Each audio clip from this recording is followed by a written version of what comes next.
In Close-Up today, a political survivor story made for the movies. I would rather take my chance out there on the ocean than to stay here and die on this whole island, spending the rest of my life talking to a goddamn volleyball!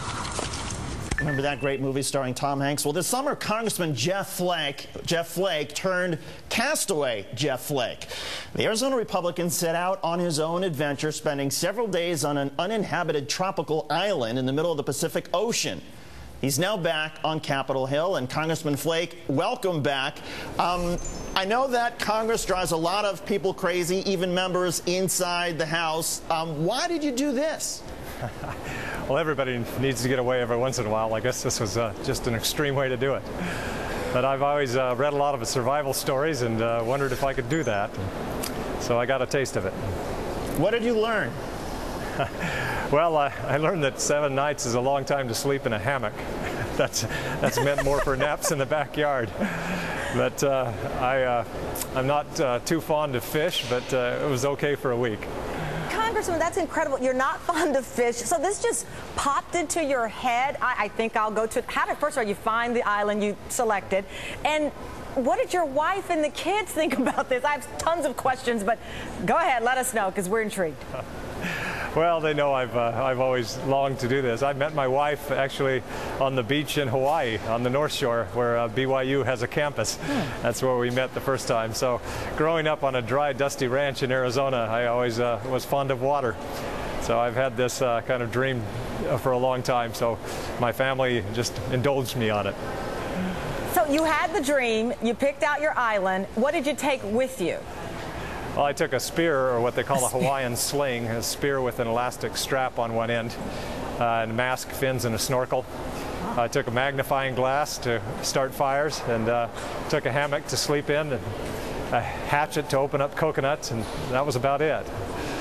You know, another one of your friends, I suppose one could argue, was this Sharpie pen, and here's what you wrote. You said, "I'm using the Sharpie to label hermit crabs that wander through my camp.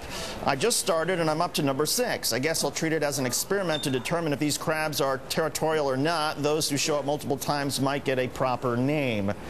It does sound like you were kind of going crazy there, Congressman. Well, the most frequent question I'm asked now is, did I talk to a volleyball while I was there? I didn't happen to take a volleyball, so by about day 3, I was looking for a little feedback, and the hermit crabs provided it all right. Did you ever regret, I mean, when you're there all alone for that week, was there ever a moment you're thinking, I'd much rather be on Capitol Hill fighting it out over something else? And what do you think of everyone making a fuss of you being the shirtless congressman and referring to you, and I'm quoting here, as being hot?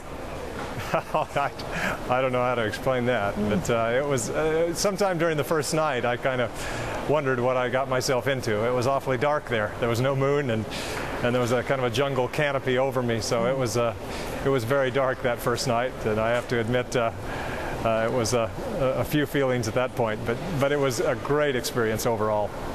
And Congressman, how many of your colleagues in the House would you like to send off to a deserted island for a week and see how they do?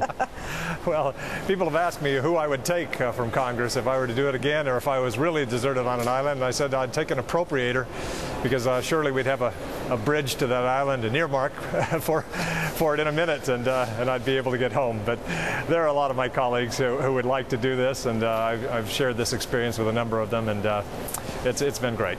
Wow. Well, Congressman Jeff Flake, welcome back to civilization. We're glad that you survived and didn't have any health problems or anything like that, and we look forward to hearing about your next adventure after another couple of months back in Congress, and I'm sure that one will be interesting too. Thank you so much. Thank you for having me. Thank you. David, do you think you could do that? You know, I guess it's sort of like I've done like adventure travel trips and things. I'm not sure I'd want to be alone, completely alone for a week, because, you know, I'm not really into fishing. Right, right. I mean, if you left me with supplies, sure, I guess I could try it. Like supplies, like a TiVo, a TV, exactly. Someone to cook for you. I think it's funny that he says he doesn't like fish, but he's surrounded. That's his only food choice. It's pretty awesome. All right, well.